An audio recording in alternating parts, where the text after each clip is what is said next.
class, welcome back. Welcome to Stephen Academy. This is lesson number 9, I believe, in the AP Macroeconomics coursework. And last lesson we talked about the reasons why a supply line would shift in a simple demand-supply graph in a microeconomic sense. Obviously there's a lot of other reasons why a supply would shift, but we went over 6 main reasons, and that was a homework question. It was basically list me the 6 reasons why a supply line would actually shift, right? So number 1 was the cost of inputs, right? Number 2 was technology. Number 3 was the taxes. Number 4 was price expectations. Number 5 was the price of other outputs slash substitute goods, And the 6th reason was the number of suppliers. So these 6 reasons are the reasons why the supply would shift, okay? And keep that in mind, and I hope you practice and understand why these things tend to happen and how that affects price and quantity. You should always think about that. All right, so the topic we're going to talk about in lesson number 9 is a pretty important concept. It's called price ceilings and price floors. It's mostly caused by governments for a lot of variety of reasons, which we'll go over. But the reasons why ceilings and floors are created are for different reasons, and most of them, actually all of them, are created by governments or any broad institutions. So what is a price ceiling? Okay, so the concept today we're going to go over is ceilings and floors, and then after that, if we have time, we're going to go over to welfare analysis. But for now, let's talk about ceilings and floors, all right? So ceilings and floors.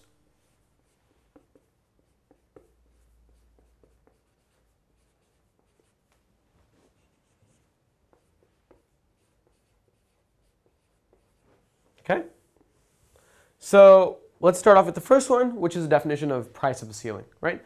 So what's a price ceiling, right? Price ceiling.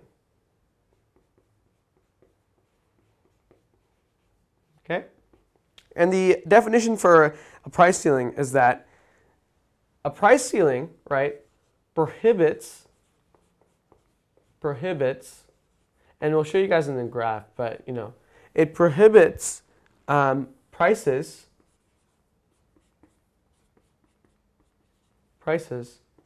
to rise above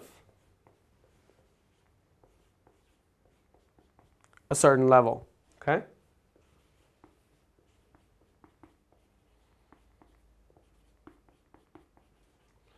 All right, what does this mean graphically? Because we love graphs in economics, don't we? All right, so let's take a graph, okay? And, we've had basic demand and supply, right? Your D and S, and this is your price, and this is your quantity, correct? You finish that P up properly. And this is, say, your equilibrium quantity and price, okay? So PE and QE, okay? So a price ceiling, what does it say? It prohibits prices to go above a certain level. Why might someone use this? All right, so for those of you who live in apartments, or I hope all of you know what an apartment is, right? An apartment is, say, a place where you rent something, okay? Or even houses are rented too.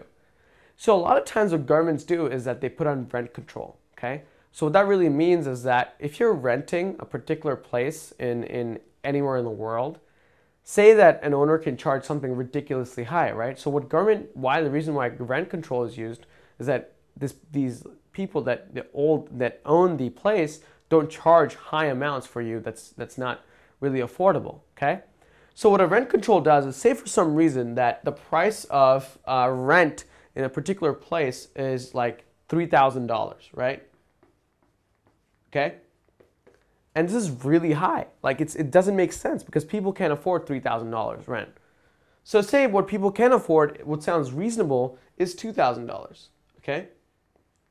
And say $2,000 is somewhere around here, okay?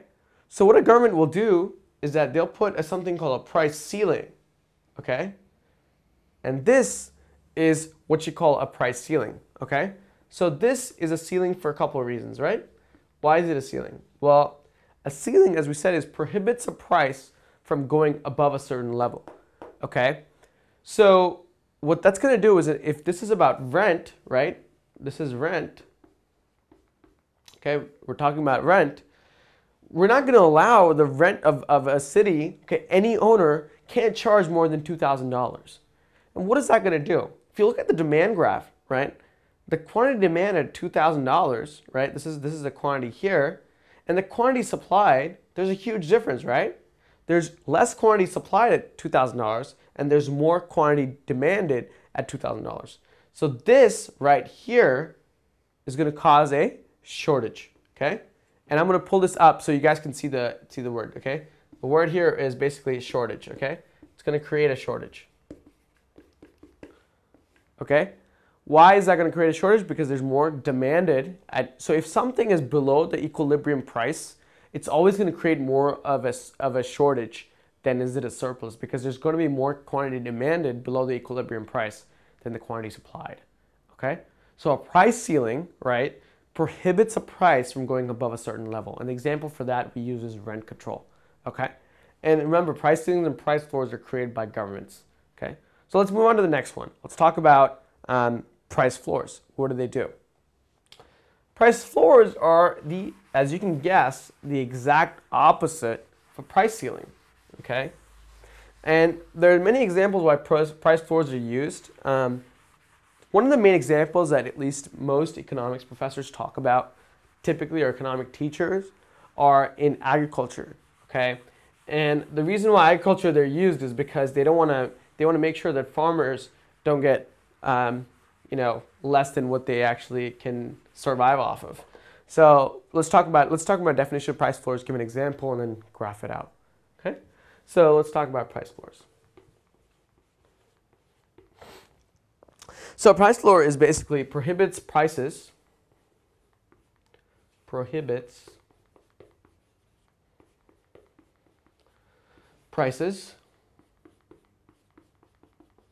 to go, the other one, so price ceiling prohibits prices to go above, floor prohibits prices to go below a certain level, okay?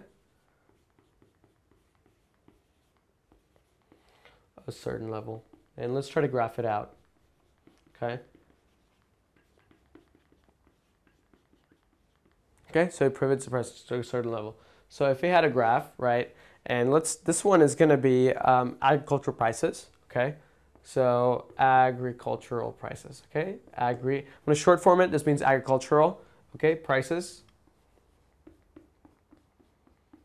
And let's say we talk about, I don't know, we could talk about anything you want. One of the main examples, if you're talking about agriculture, you can pick a crop. Let's take wheat or corn. Doesn't really matter to me. Say you have corn, okay? And there's a market for corn, so this is the price of corn, this is the quantity of corn, right? This is the demand and this is the supply, right? So let's say that equilibrium is over here, right? This is where the amount demanded meets the amount supplied, right? So this is the price equilibrium and demand and quantity equilibrium, right? Now, say for some reason, what's going to happen is these farmers, right? Let's take another country. Let's take a poor country. Okay, let's take a third world country. Okay, it could be anything, but let's take for some reason, it could be any country. Right? Imagine third world country. I don't want to name a country in specific, but let's say it's a poor country. And what happens in poor countries is, generally speaking, corruption levels are high. Okay, generally speaking, this is how it works. And what happens is the difference between the rich and the poor is broad. Okay, so what that means is the farmers in any agriculture, it's not really fair. They don't get paid enough money to survive. Okay, and so what governments can do to protect this is create something called a price floor. And price floors, okay, are generally speaking, if the equilibrium price is too low, the government can create a price floor. Okay, this is what they call a floor. Okay. And a floor, you can go below this, right? You can go below a floor. Remember, ceiling, that tops it off. A floor, you can go below, okay? So the reason why a price floor is created is, say for some reason that the price equilibrium, right, that a farmer for I don't know, let's say a unit of corn, it costs about, they're getting paid about, I don't know, let's say they're getting paid $1, okay? Now, for $1 for this unit of corn, say this farmer, it actually costs him $1.20, something like that. So the farmer is actually losing money, right? So if the farmer is losing money, he can't create more crops in the future because he's literally dying as he's creating more corn, right? So the government decides, no, it's not fair. Let's say that the price should be set at $1.50, okay, for a unit of corn, right?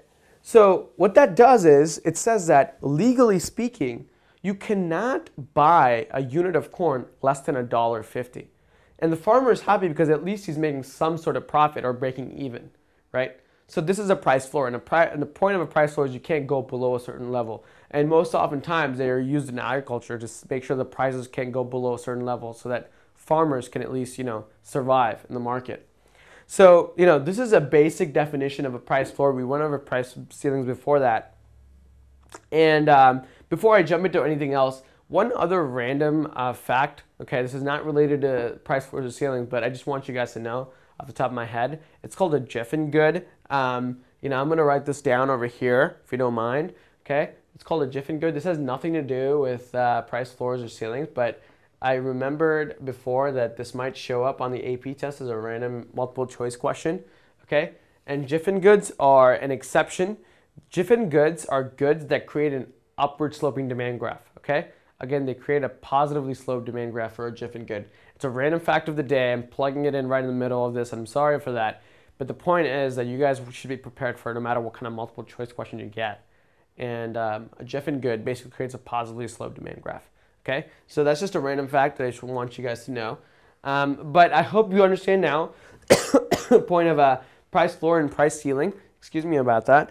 And if you understand this concept, I want to move on to a concept called welfare analysis. All right, so I hope everybody understands price floor and price ceiling. They're both very important, can be used and can be shown up in any question in the multiple choice or the free response side. So understand what a price floor and price ceiling is. With that being said, let's move on to a new topic called welfare analysis. Right? Welfare analysis deals with two things. Okay, it deals with a concept called consumer surplus and consumer demand. Consumer surplus and producer surplus. Okay, so what is this? All right, consumer surplus and consumer demand together. All right, consumer surplus and producer surplus. I'm making that mistake again. Producer surplus and consumer surplus together create total welfare. Okay, I'm gonna write that down. All right, the simple equation that you probably should remember is the fact that total welfare, right, consists of two parts. Okay, total welfare is equal to consumer surplus, right? Consumer surplus plus producer surplus. Okay?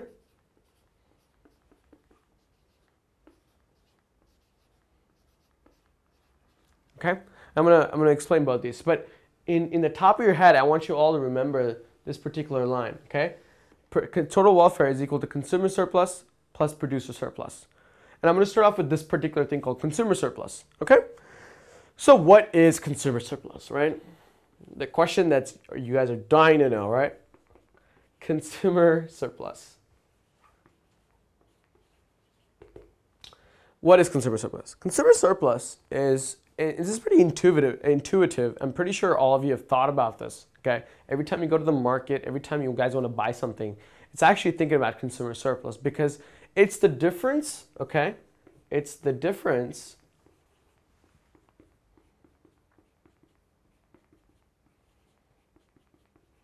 between what difference between it's different between your the difference between your willingness to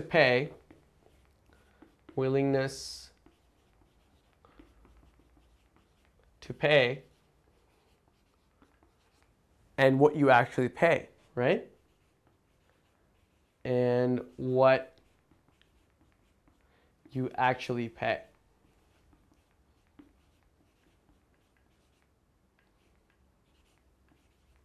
Okay? What does that mean? So say for some reason that, let's pick a new example that we've not picked before. So let's say TVs, right? So mostly, you know, when people go out, they want to buy a particular TV. Okay, it could be anything. It could be a small TV, it could be a big TV, it could be a color TV, it could be a black and white TV. It just depends, right? There's so many kinds of TVs. So let's say that all depends on your budget, right? So let's say that for a, I don't know, let's take a 21-inch TV. For a 21-inch TV, your budget is, let's say, $100, okay? You're willing to pay $100. For some reason, there's a sale on TVs, right? And this 21-inch TV, which you've been willing to pay for $100, it's available for $80, right? So the consumer surplus is the difference between what you're willing to pay, which was $100, and what's available on the market, which is $80, right? So let me write that down. So you were willing to pay, what were you willing to pay? You're willing to pay $100, right?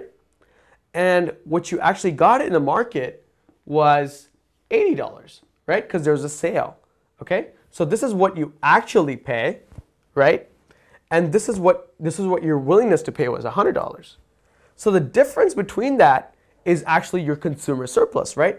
Your CS, or your consumer surplus, is $20. Okay, does that make sense to everybody? Your consumer surplus is the difference between what you're willing to pay and what you actually paid. In my example, I said you wanted to buy a TV and you're willing to pay $100 for TV. Now you went to a market, right? You went to an electronics store and they said, sir, there's a discount for you. It's available for $80. Okay, so you got it for $80. Pretty good deal, right? So the consumer surplus is $20 in that case. Now, the trick is that when you refer to consumer surplus, it's not per customer. It's about all the customers up to that point. Okay, what does this mean? The reason why and how we can talk about this using a graph is because of the fact that your market demand curve, right? When we draw a price, when you talk about demand and supply, right? Talk about demand and supply, where you talk price and quantity, right? This market demand curve, guys, okay, talks about the willingness for a customer to pay, right? So this demand graph, right, that you see right here is the willingness for a customer to pay, okay? Does that make sense? So the way we can see a consumer surplus line is that when we have a price, okay, and for the reasons of, you know, just to show you guys, you know what, I'll keep the supply graph intact so you guys will know more realistically. Or you know what, we'll make it more easier. We'll take the supply graph out for it. It's always there, but I'm just taking it out for the example, okay? And I'm going to draw this demand, right? We have this demand, and say that, let's talk about the point at which we bought, you know, willingness to pay, right? So the demand curve, market demand curve, talks about the consumer's willingness to pay. So let's say our example was $100, right? And let's say $100 is right about here, okay? So the $100 mark is right about here. So I'm just going to have this part right here and draw a straight line through, okay? If you imagine this guy over here, right? He was ready to pay a lot higher than $100, right? If you look at this, right? He was ready to pay maybe $200 for that TV, right? Customer number 2, right? Or this person, right? Was ready to pay a little less, but still higher, right? And finally, number 3 was willing to pay $100, right? I'm gonna go over here, right? So my consumer surplus, my total consumer surplus is this entire area underneath the demand line, okay? And I can split that up, right? So I can say this is consumer surplus number 1, right? This is CS1, right? Consumer surplus 1, this area right here, okay? It's above the price, but below the demand line. Okay, I'm gonna say that again. Consumer surplus, okay, is above, this is a line, there's an arrow, okay? It's above the price, okay? It's above the price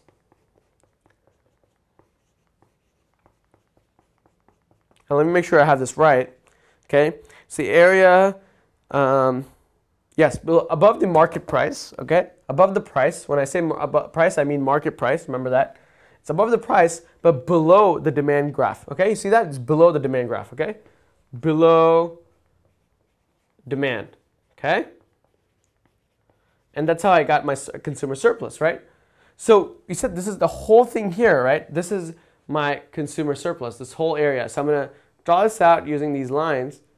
Okay, this area where I have this kind of shading in, that's my consumer surplus. And we split that up, right? That's CS1. This area right here is CS2. And this triangle right here is CS3.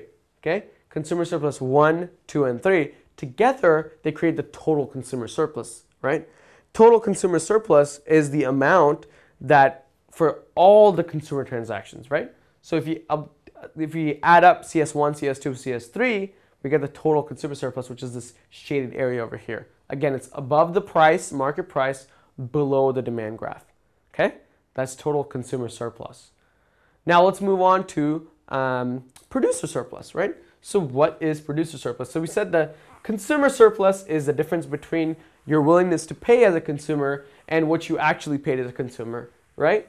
So what do you think producer surplus talks about? And always think about, what am I thinking as? Am I thinking as a consumer or am I thinking as a producer? Okay? Constantly in your head, that should be your thought process. So let's give the definition for producer surplus, right? So producer surplus is the following. Producer surplus says that it's the difference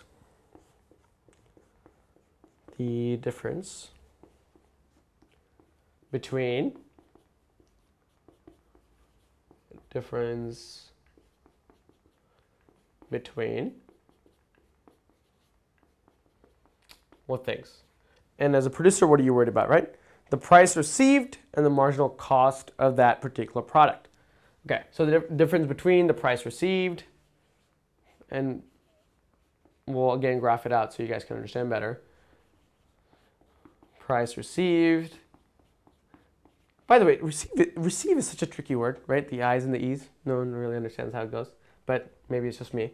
Okay, the difference between price received and the marginal cost of producing that good, right? And marginal, right? Try to be grammatically correct, right? And the marginal cost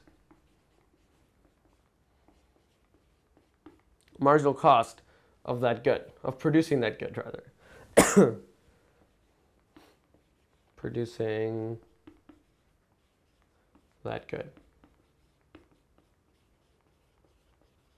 Okay, so it's the difference between the marginal cost of producing that good and the price received. So if I'm a guy making these markers, right, the producer surplus talks about if you bought this marker at $5, right, and I made $2, right? So in our example, right, the cost of producing this marker is $5, okay? And what you bought for, let's say, is $10, okay?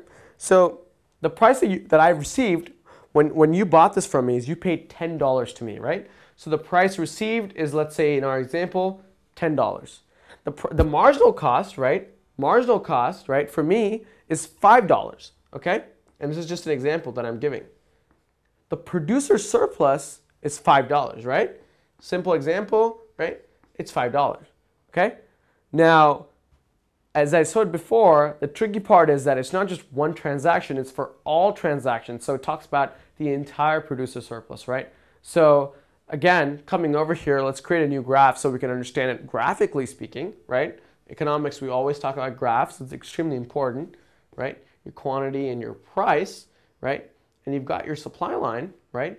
And your supply line talks about the total marginal cost, right, to produce that good. Okay, so the demand line, I said, talked about the consumer willingness to pay. The supply line, right, this line over here talks about the marginal cost of a producer, right? So the supply line, shows the society's marginal cost.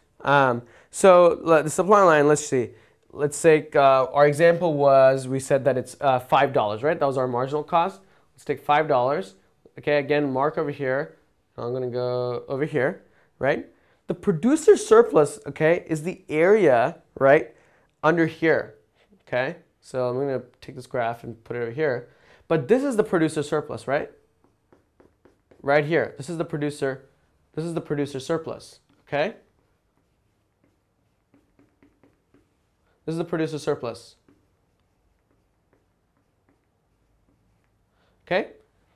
And how do we get that? The producer surplus is the line that is below the market price, okay? Producer surplus is below the market price,